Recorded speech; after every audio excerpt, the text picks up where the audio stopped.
అందరికీ నమస్కారం అండి. నా పేరు వేదశ్రీ. ఈరోజు నేను మామిడికాయ పచ్చడి చేస్తున్నా. దాంట్లో కావాల్సినవి కారం పొడి, ఆవపొడి, మెంతులు, పసుపు, ఎల్లిపాయలు, ఉప్పు, మామిడికాయ ముక్కలు, అల్లం వెల్లిగడ్డ, నూనె, బగారా, కొద్దిగా జీలకర్ర ఆవాలు వేసి బగారాకు పెట్టుకున్నానండి. ఇప్పుడు తయారు చేసే విధానాన్ని చూపిస్తాను. తయారు చేసే విధానం: ముందుగా కొద్దిగా పసుపు వేసేసుకోవాలి. తర్వాత ఈ గ్లాస్ తోటి 3 గ్లాసుల కారం పొడి వేయాలి. ఇవి ఎన్ని కాయలంటే 10 కాయలండి. 10 కాయల ముక్కలు. 1 2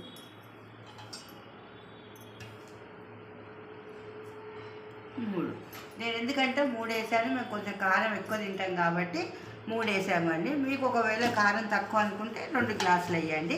తర్వాత ఏంటంటే నాకు కారం పొడిలో కొద్దిగా ఉప్పు ఉంది కాబట్టి నేను 1 గ్లాసు ఉప్పు వేస్తున్నాను. ఇది కూడా ఏ ఉప్పు అంటే పచ్చడి ఉప్పు అని బజార్లో దొరుకుతుందండి. ఇది 1 గ్లాస్ వేస్తాను. కారం పొడి మట్టుకు మేము కారం పొడి పట్టించిన కారం పొడి వేస్తున్నామండి. బజార్లో కొన్నిది కాదు ఇది.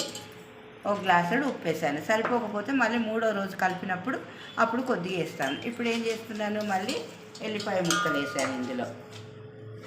తర్వాత దీంట్లో ఆవపొడి కొద్దిగా 1-2 స్పూన్లు ఆవపొడి వేసాను. తర్వాత మెంతులు దంచలేదండి, అట్లాగే వేసాను. ఎందుకంటే మెంతులు మనం తింటప్పుడు నోటి కిందికి వస్తుంది, బాగుంటుందని అట్లాగే వేసినాను.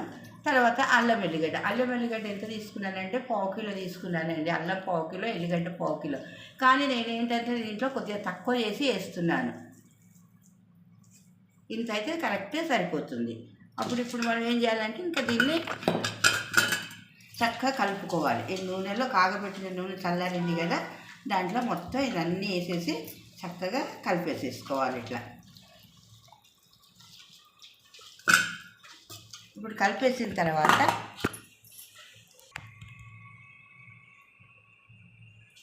ఇప్పుడు అంతా బాగా ఇట్లా మంచిగా అంతా మొత్తం కలిపేసుకోవాలండి. ఇట్లా కారము, ఉప్పు, ఎల్లిపాయలు, తర్వాత ఆవపొడి, మెంతులు అన్ని పసుపుతో సహా అన్నీ కలిపేసేసి ఇప్పుడు మనం ఏం చేయాలంటే ఇక్కడ మామిడికాయ ముక్కలు ఉన్నాయి కదండి, మామిడికాయ ముక్కలన్నీ దీంట్లో వేసేసుకోవాలి. ఇట్లా మొత్తం మామిడికాయ ముక్కలు అన్ని 10 కాయలండి, చిన్న సైజు 10 కాయల ముక్కలు ఇందులో మొత్తం వేసేసుకోవాలండి. ఇట్లా వేసేసుకొని ఇప్పుడు